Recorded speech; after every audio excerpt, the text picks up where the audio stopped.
In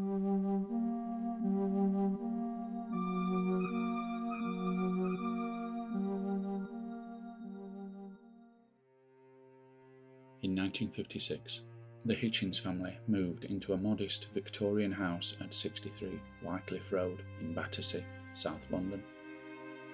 It was meant to be a fresh start, but what began as a quiet family home quickly became the site of one of Britain's most infamous paranormal events, the Battersea Poltergeist. Shirley Hitchings, just 15-year-old at the time, was the first to experience the disturbances. It started with strange noises, loud bangs in the middle of the night. At first, the family thought it was just settling noises from the house, but then the events began to escalate.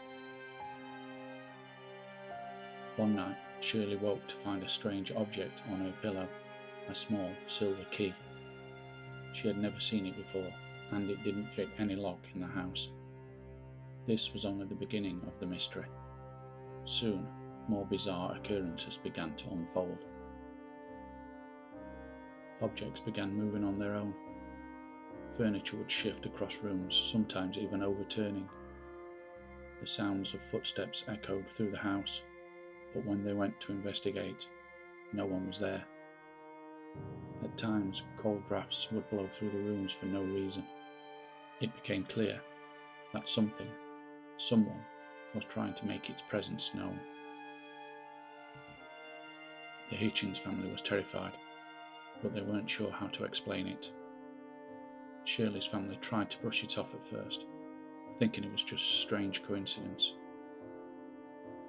But as more items were moved and the noises grew louder, it became impossible to ignore. Shirley was the focal point of the activity, but it seemed like the entire family was being affected. Soon, neighbours began to notice strange things as well. They heard the mysterious banging sounds and witnessed objects falling from shelves without explanation. Curiosity about the house spread. Local news outlets picked up the story, and before long, the media descended on Battersea. What they would uncover would be even more unsettling. The phenomena soon attracted the attention of Harold Chibbett, a paranormal investigator and member of the Ghost Club.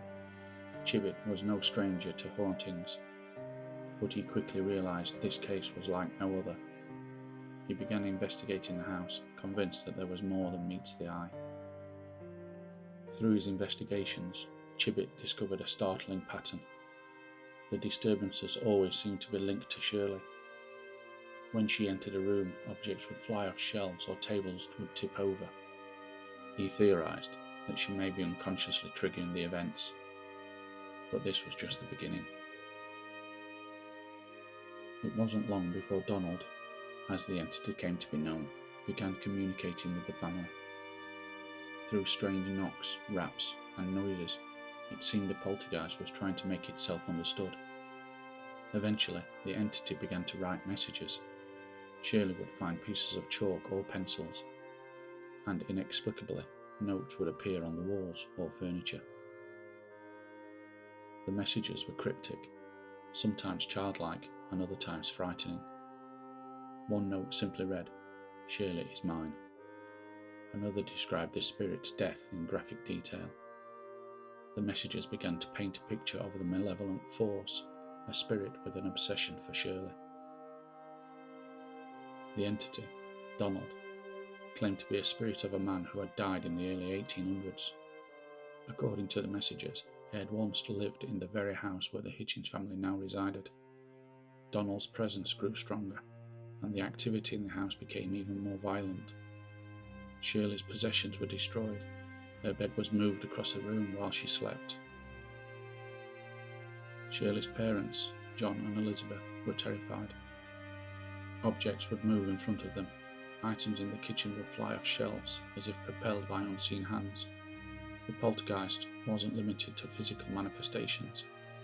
Voices began to echo through the house, calling Shirley's name. The Hitchings family was in a constant state of fear. Things only got worse. Shirley's clothes would catch on fire for no reason, as if set alight by an invisible force. On more than one occasion, her clothing was found burning or singed, even though no flames were present. Her family could only watch in horror as the entity seemingly targeted her specifically. Police were called to investigate, and to their surprise, they witnessed a strange phenomena firsthand. Officers reported hearing loud bangs but found no evidence of any intruders. They observed furniture moving and items flying, but could not explain the cause. The police were baffled, confirming that something truly paranormal was occurring. As the months passed, Shirley's torment continued. She began to experience strange physical sensations, bruises appearing on her body without any apparent cause. Sometimes she would hear her name whispered in her ear, or see shadowy figures move in the corner of her vision. The house had become a prison. Harold Chibbett continued to document everything. He recorded hours of audio, and while no voices could be captured, the sounds of objects moving and the occasional knock were undeniable. He believed Donald was no ordinary ghost, but rather something ancient and far more intelligent than a typical poltergeist. As time went on, the hauntings spread. It wasn't just the Hitchings family who felt the effects. Visitors to the house experienced the strange phenomena. One neighbour reported hearing eerie sounds late at night, while another witnessed objects flying across the room during a social visit. Everyone who entered the house felt the unease. Shirley's connection to Donald seemed to deepen over the years. The entity would often torment her when she tried to leave the house, pulling her back inside with terrifying force. At times, Donald would grow angry, and the activity would escalate to violent outbursts. Shirley's life was in a constant state of turmoil. The family moved several times, but Donald always followed. Shirley was never free from the spirit that haunted her. Donald's presence seemed to latch onto her, a constant reminder that some spirits never leave. Shirley's struggle continued for over a decade. It wasn't until the late 1970s that Shirley spoke publicly about the haunting. By then, she was an adult, and the trauma of the experience still lingered. She appeared on radio programs and recounted the events of her youth. Her voice trembled as she described the terror she'd lived through for so many years. In 2021, Shirley revisited the story on BBC Radio 4's The Battersea Poltergeist podcast. For the first time, she spoke openly about the lasting effects the haunting had on her life. Her experience remains one of the most chilling in British paranormal history. Though the house at Wycliffe Road was demolished long ago, the story of the Battersea Poltergeist lives on. It serves as a chilling reminder that some hauntings never truly end. Donald's presence may have faded, but the echoes of his terrifying activity will forever haunt the memories of those who lived through it.